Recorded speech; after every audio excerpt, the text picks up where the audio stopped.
Bienvenue sur le podcast L'heure du cœur. On se retrouve cette semaine pour un nouveau sujet, toujours autour tout de même de la thématique hyper large du je veux être heureuse dans mon activité professionnelle. J'avais vraiment envie de traiter tous ces sujets-là cet été parce que je les avais déjà traités il y avait un petit moment. Mais bien évidemment, des choses ont évolué, ma façon de penser a évolué, mon expérience aussi ajoute, pas mal d'éléments à prendre en compte et de nouvelles études, pareil, nous permettent d'avoir un regard un petit peu plus précis sur, ce sujet-là. Donc que tu regardes ce podcast en vidéo sur YouTube ou que tu l'écoutes en audio sur ta plateforme d'écoute préférée, surtout je te souhaite une très belle écoute. Prends des notes si jamais tu en as besoin et surtout, dès que tu as la moindre question, n'hésite pas à la poser en commentaire ou à venir m'en parler directement sur mon compte Instagram, en message privé par exemple, Dorian Baker. Tu retrouveras tous les liens qu'on puisse communiquer ensemble dans la description de ce podcast. Aujourd'hui, j'ai 35 ans et quand je me rappelle de moi vers entre mes 15 et je sais pas 19 ans, mais j'avais aucune idée du métier que j'allais bien pouvoir faire et en plus, je trouve que dans notre scolarité, c'est une pression de dingue. Quel métier tu vas faire et quelles études tu dois choisir pour le métier que tu vas faire. C'est très compliqué, vraiment, de savoir aussi jeune dans quoi on va être doué, mais surtout dans quoi on va s'épanouir et je pense que c'est un petit peu le piège, dans lequel beaucoup de personnes tombent. Après, c'est un piège, malheureusement, on peut pas y échapper, hein. On est obligé de choisir à ce moment-là nos études et cetera, mais beaucoup font des reconversions professionnelles par la suite, dans leur carrière parce qu'ils se rendent compte qu'au final, la voie qu'ils ont choisie, bah, c'est pas forcément celle qui leur apporte de l'épanouissement. Moi, personnellement, c'est en commençant à travailler, assez jeune, donc vers mes 19 ans, que je me suis rendu compte que j'étais douée pour la relation client et surtout que j'aimais ça. J'aimais l'échange, j'aimais le partage, j'aimais l'impact que, mon travail avait sur la journée d'une personne. Vraiment, c'est en bossant que je me suis rendu compte de ça. Mais si j'avais pas arrêté mes études à 19 ans sur un coup de tête, je me remercie encore pour cette décision aujourd'hui, mais si je l'avais pas fait et que j'avais persévéré dans les études que j'avais choisies à l'époque, qui me dit que je serais tombée par hasard sur ces métiers-là de la relation client et que j'en aurais fait mon métier? Ça se trouve, comme beaucoup de personnes, je me serais engagée dans une voie qui ne me convenait pas et dans laquelle j'aurais pas été heureuse. Donc, moi, j'ai eu de la chance. Parce que très jeune, j'ai trouvé ma zone de génie. Donc, je ne me sens pas du tout légitime pour te faire un épisode entier sur le sujet «Comment toi trouver ton métier idéal?»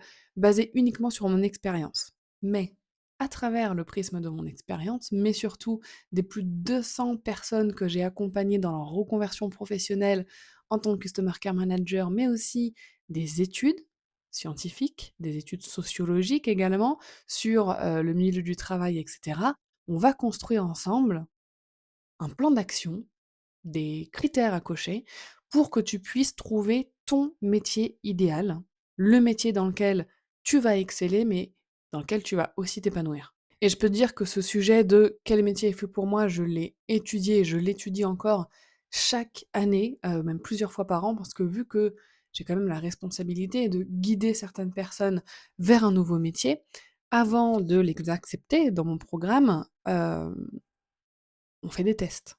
J'essaye de voir si vraiment ces personnes sont faites pour ce métier-là. Et donc j'ai repéré quand même pas mal de patterns, pas mal de choses qui me permettent, en tout cas moi, de dire à une personne: «Bah non, désolé, je ne vais pas, t'accueillir dans mon programme de formation parce que tu coches pas les critères pour exceller dans le métier de Customer Care Manager ou pour t'épanouir dans ce métier-là». Donc je prends aussi toutes ces observations en compte dans ce que je vais te dire aujourd'hui. Mais avant d'attaquer directement sur ce sujet, je vais te dire pourquoi j'ai envie de l'aborder aujourd'hui, en toute honnêteté. Alors, j'ai vu trop de personnes malheureuses, dans leur vie professionnelle parce qu'elles n'avaient jamais été guidées, pour trouver leur voie. J'ai aussi vu beaucoup de personnes qui étaient prêtes à débourser 2 900 € justement pour entrer dans mon programme de formation du campus Customer Care, alors que clairement, c'était pas un métier fait pour elles. Souvent, c'était le désespoir qui pouvait parler, ça leur donnait envie en voyant un petit peu le campus de loin, comment ça se passait et il y avait ce côté, un petit peu, urgence. Je dois trouver en urgence un métier, qui me corresponde. Ce café Dorian, ça a l'air bien, alors je vais y aller et c'est hyper dangereux parce que moi, je refuse des personnes ou je leur dis honnêtement les choses. Ré Pas plus tard que la semaine dernière, on a refusé 2 personnes. Je dis refuser, mais c'est pas refuser, on a aiguillé ailleurs d'autres personnes. Je leur ai dit honnêtement: «Écoute, je je je je je sens que c'est pas fait pour toi, j'ai l'habitude, vaut mieux que tu explores d'autres pistes et que tu conserves cet investissement quand même de presque 3 000 € pour autre chose». Mais c'est pas tout le monde, c'est pas tout le monde. Beaucoup de formateurs, si je peux appeler ça comme ça, ou de coachs, en business ou j'en sais rien, vont dire, «Si, si, si, si, viens dans ma formation». Même si vous êtes pas du tout fait, pour le métier qu'ils enseignent, ils vont vous dire: «Oui, oui» et ils vont vous closer et ensuite, quand vous allez dire: «Mais en fait, c'est pas fait pour moi», ils vont dire: «Ah bah, de toute façon, tu as signé, donc tu es obligé de payer». Voilà, donc c'est pas tout le monde qui est aussi, honnête en tout cas, que nous. Donc mon but, c'est que toi qui écoutes ou qui regardes là cet épisode aujourd'hui déjà puisse avoir des actions concrètes, hein, à réaliser pour trouver le métier qui va t'épanouir, mais surtout que tu évites de te faire arnaquer par des personnes, ou des entreprises, voilà, qui vont essayer de te vendre des choses qui ne sont pas faites pour toi. Parce qu'on est nombreux, parce qu'on n'est pas nombreux, comme je disais, à déconseiller nos formations, hein, quand on voit que la personne a des talents, mais qui ne matchent pas avec ce qu'on enseigne. OK? Au contraire, beaucoup veulent juste ta thune. Donc pour que tu comprennes comment moi je peux savoir que des gens sont faits ou pas pour devenir Customer Care Manager ou Customer Success Manager, je vais te dire en 30 secondes là rapidement parce que peut-être que tu te dis que c'est un petit peu brutal, hein, comme façon de faire, de dire aux gens, «C'est fait pour toi, c'est pas fait pour toi». Mais il y a vraiment tout un process et toute une réflexion derrière. Je te donne un exemple juste pour le métier de Customer Care Manager, d'accord? Pour que tu puisses avoir un exemple concret. Après, on va étudier les critères beaucoup plus larges que tu peux appliquer toi à n'importe quel métier. Mais pour ce job-là, quelqu'un qui n'aime pas les gens, qui n'aime pas parler, qui n'aime pas échanger avec les autres, quelqu'un pour qui écouter, c'est une épreuve, ça lui demande trop d'énergie. Déjà, rien que ça, je peux lui dire qu'il va être au bout de sa vie dans ce taf, au bout de 2 jours de taf, c'est clair. Il y a d'autres critères, hein, que je regarde, au-delà de ça bien sûr, mais déjà, là, ce sont les critères les plus évidents parce que en customer care, on bosse au moins la moitié du temps en contact avec les autres, voire plus et donc si on n'aime pas le contact humain, bah, clairement, c'est évident que c'est pas le job idéal pour nous. D'accord? Je pense que là, avec ce que je viens de dire, ça fait quand même sens pour toi, tu te dis: «Oui, bah, logique, évidemment». Mais comment on peut transposer des critères qui là te semblent si évidents pour ce métier-là, parce que moi je le connais, pour des métiers que moi je ne connais pas, que toi tu ne connais pas non plus encore? Comment on peut déterminer si ces métiers sont faits pour toi ou pas? Je me suis donc aidée, comme je t'ai dit, de mon expérience, de l'expérience de personnes de mon entourage, de ce que j'ai pu observer, chez des personnes qu'on refusait ou qu'on acceptait, dans notre programme de formation, mais aussi d'études et cetera. Toutes les sources seront citées dans l'article en lien, avec l'épisode sur, mon blog sur le site bakerbloom.com. Donc déjà, c'est quoi le job idéal? Définissons, c'est quoi un job fait pour toi? Donc c'est un travail, ou plusieurs, hein, tu peux avoir plusieurs, jobs faits pour toi bien sûr, pour lequel tu as des qualités naturelles. D'accord? Donc un job qui va te demander peu d'efforts, parce que tu as déjà les qualités de base pour l'exercer. Exemple, une customer care manager, elle est empathique, on a de l'intelligence émotionnelle, on aime les gens, d'accord? Donc c'est facile pour nous de relationner, d'écouter, de comprendre les émotions ou de tisser du lien avec un prospect ou un client. Mais c'est pas tout. Un métier fait pour toi, c'est aussi un métier qui va t'attirer, voire qui peut être une passion. Parce que tu peux avoir, les qualités pour faire un métier, mais ne pas du tout avoir envie de le faire, hein, OK? Je sais que je pourrais être très bonne réceptionniste d'hôtel, mais c'est clairement un métier qui ne m'attire pas, de par, plein de critères qu'on va voir plus tard dans l'épisode. Donc c'est un métier dans lequel idéalement il y a de la demande aussi, il y a un marché pour ça. Se former à un métier bouché, à moins de te lancer, je sais pas, en tant qu'indépendant et de te démarquer avec une com de ouf, tu sais qu'il peut y avoir d'énormes challenges et contraintes pour y accéder. Je te donne un exemple, on dit que le milieu de la com, en ce moment, c'est bouché, que c'est très difficile de trouver un job, en tout cas en tant que salarié dans le milieu de la com.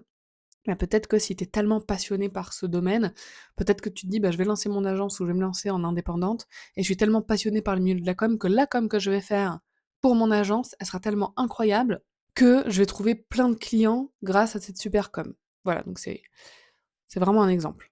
Donc c'est un métier dans lequel idéalement il y a de la demande, OK, un marché, des débouchés, même si tu sais qu'il peut y avoir des challenges et des contraintes, voilà, tu peux t'y faire ta place. C'est un métier qui te fait gagner le salaire dont tu as besoin pour financer ta vie idéale, plus économiser ou investir, dans l'idéal. Exemple, en tant que Customer Care Manager freelance, selon le nombre d'heures de travail qu'on y consacre, on peut gagner entre 2 500 à 5 000 € maximum de chiffre d'affaires par mois, en moyenne, OK? Les gens au téléphone qui me disent: «Moi, j'ai besoin de 10 000 € par mois, pour financer mon rythme de vie» et cetera, je leur dis clairement: «Être Customer Care Manager freelance, c'est pas ça. À moins de se faire un nom énorme, d'être consultant, de réussir à décrocher des contrats avec des grosses boîtes et cetera. Ce qui demande aussi énormément de travail, hein, que peu sont prêts à fournir. Donc voilà, je suis aussi honnête par rapport à ça. Donc toi, il faut que tu calcules, idéalement, de combien tu aurais besoin pour financer ta vie idéale. Ça implique aussi de savoir définir sa vie idéale. Je te prépare ça dans un prochain épisode. Donc autre point. Un métier dont les conditions matchent avec la vie que tu veux avoir. Est-ce que tu veux un travail en extérieur? Est-ce que être toujours en déplacement, c'est OK pour toi? Devoir conduire? Au contraire, être seul et isolé? Est-ce qu'il y a des risques dans le métier? Et cetera. Ensuite, un métier qui demande des efforts que tu es capable de fournir et que tu es prête à fournir. Exemple, à un moment donné, vers mes 18 ans, je rêvais d'être médecin. Vraiment, mais j'étais consciente des sacrifices de mes années de jeunesse et des longues années d'études. Genre là, je viendrais à peine de commencer, ma vraie carrière. Quasiment, si j'avais fait une spécialité par exemple. Et c'était clairement pas quelque chose que je souhaitais pour ma vie. D'accord? Hem et enfin, un autre critère important, un métier aligné avec tes valeurs, ta vision de la vie et même ta vision d'un monde idéal. Tu vois, si tu es persuadé que l'écologie c'est essentiel pour le futur de l'humanité et de la planète, bah clairement, dans l'idéal, essaye de chercher un métier qui va correspondre à ça et éviter d'aller bosser chez Total, par exemple. Donc, la définition de ton métier idéal pour toi, à bien retenir. Tu as déjà les qualités de base pour ce métier. Ce métier t'attire, il y a un minimum de demandes. La rémunération correspond à ce dont tu as besoin pour ta vie idéale. Un métier dont les conditions pour l'exercer matchent aussi avec ta vision de ta vie idéale. Un métier dont les efforts pour l'atteindre en valent la chandelle. Et un métier aligné avec tes valeurs. Donc ici, j'aborde pas tout ce qui est conditions de travail, les collègues, etc. parce que là, ça dépend vraiment de chaque entreprise, pas du métier en lui-même. Là, on reste sur le métier niveau global. Parce qu'un métier qui t'épanouit énormément peut ne pas t'épanouir dans une entreprise et t'épanouir énormément dans une autre. D'accord? Comme on l'a vu dans le précédent épisode, l'épanouissement au travail dépend de plein de critères. Là, on reste dans le métier global. Genre, en gros, est-ce que je choisis d'être avocate? Est-ce que je choisis d'être entrepreneur? Est-ce que je choisis d'être herboriste? Peu importe. Donc maintenant qu'on a défini les critères un petit peu à cocher du métier idéal, on va voir comment toi, tu vas pouvoir trouver les métiers qui te correspondent. D'accord? Donc là, si tu peux prendre un carnet de notes, où tu peux revenir sur cette partie de l'épisode un petit peu plus tard.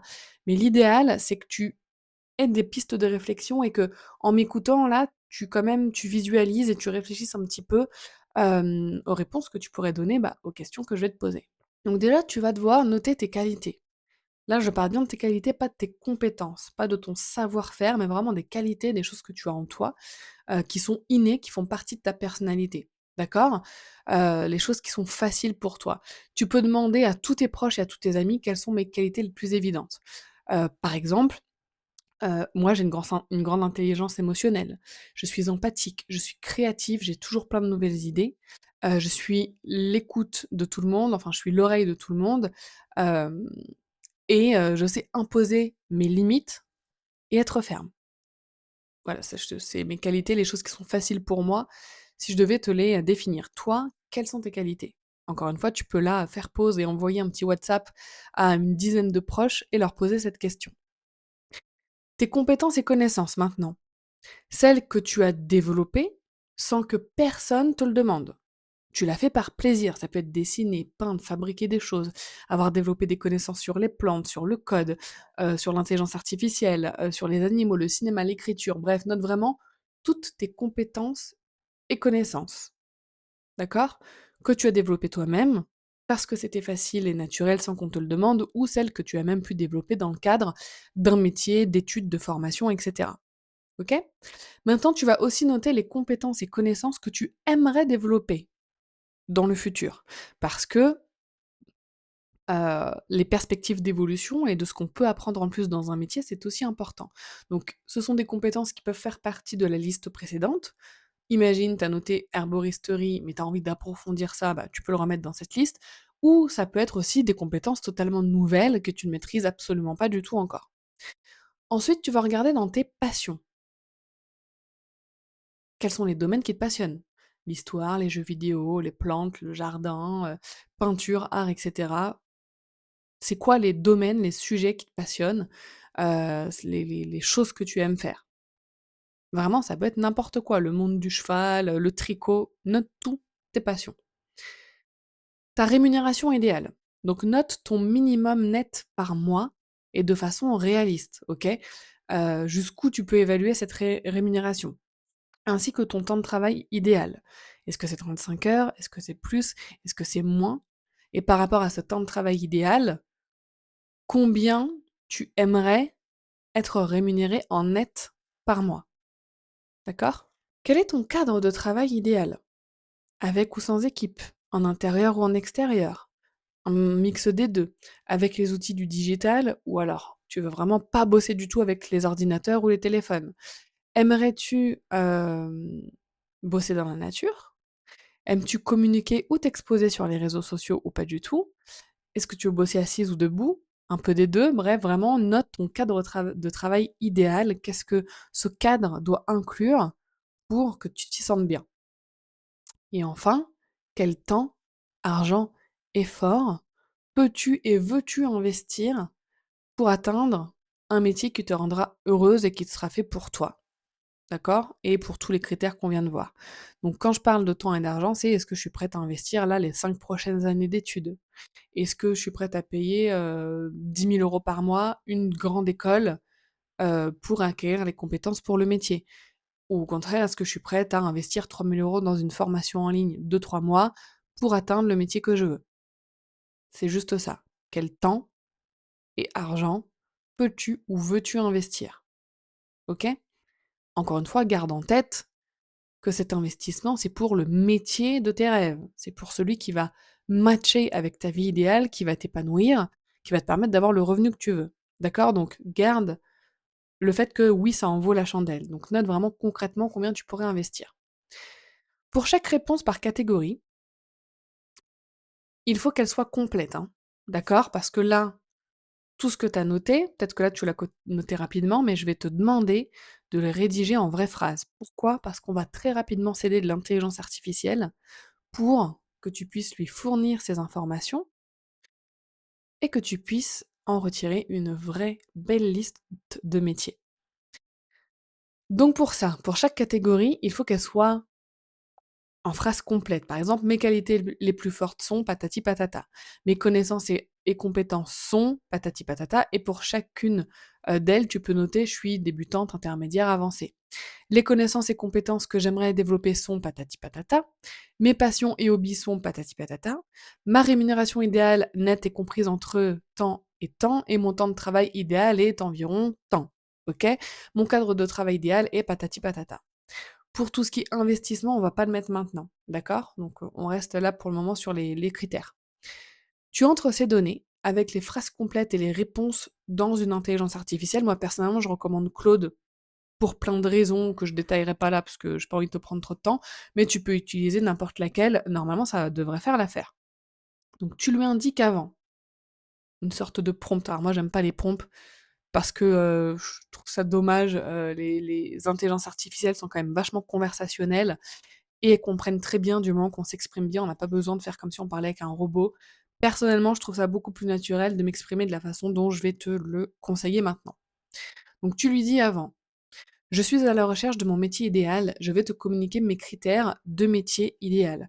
Avec ces éléments, donne-moi une liste de métiers qui me correspondraient. Dis-moi pourquoi pour chaque métier recommandé. Dis-moi le statut pour chaque métier que tu me recommandes.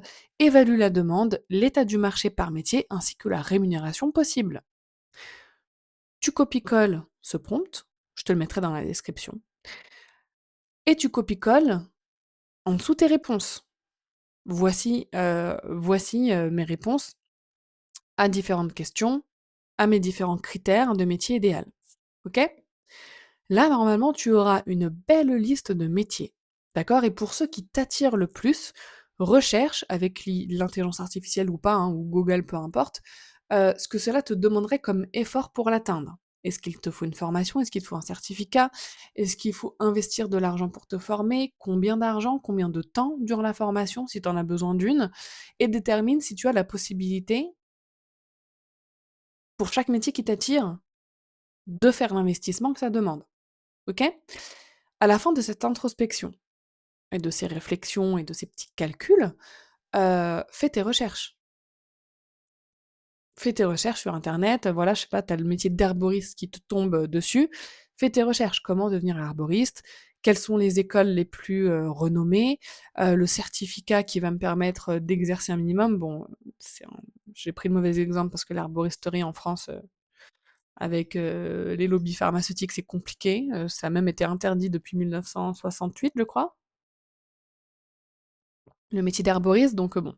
Mais j'ai vu qu'il y avait, des propositions de loi pour revaloriser ce métier et je l'espère sincèrement. Donc j'espère que cet exercice t'aura aidé. Je te remettrai la liste des critères aussi, si tu le souhaites, en bullet point dans la description, de cet épisode, ainsi que les prompts que je te recommande, à copier-coller dans ton intelligence artificielle. D'ailleurs, tu peux me dire en commentaire quels métiers sont ressortis pour toi. Ça me ferait trop, trop plaisir. Moi, je sais que quand je fais cet exercice, bon, bah, il y a forcément le customer care, être formatrice, herboriste, c'est pour ça que je t'ai posé que je t'ai donné ça, historienne aussi. Enfin bon, voilà, il y a plein de métiers en rapport avec, mes passions, ce que j'aime faire, mes connaissances, mes compétences. Heu, il y a autrice aussi. Donc voilà, dis-moi ce qui est ressorti pour toi. Et si jamais le métier de customer care manager ressort peut-être dans ces suggestions ou si tu sais que ce métier t'attire, dans la description, je te mets aussi le lien pour faire le quiz, pour savoir si ce métier serait vraiment fait pour toi ou non. Voilà, tu peux le passer, c'est toujours, ça d'informations, prises en plus dans tes recherches. Merci d'avoir écouté cet épisode jusqu'au bout. Si jamais tu penses qu'il peut aider une personne de ton entourage, n'hésite pas à le partager et surtout, abonne-toi sur la plateforme sur laquelle tu écoutes ou tu regardes cet épisode. Ça soutient le podcast et ça permet de gagner un petit peu en visibilité aussi. En attendant l'épisode de la semaine prochaine, surtout, prends bien soin de toi.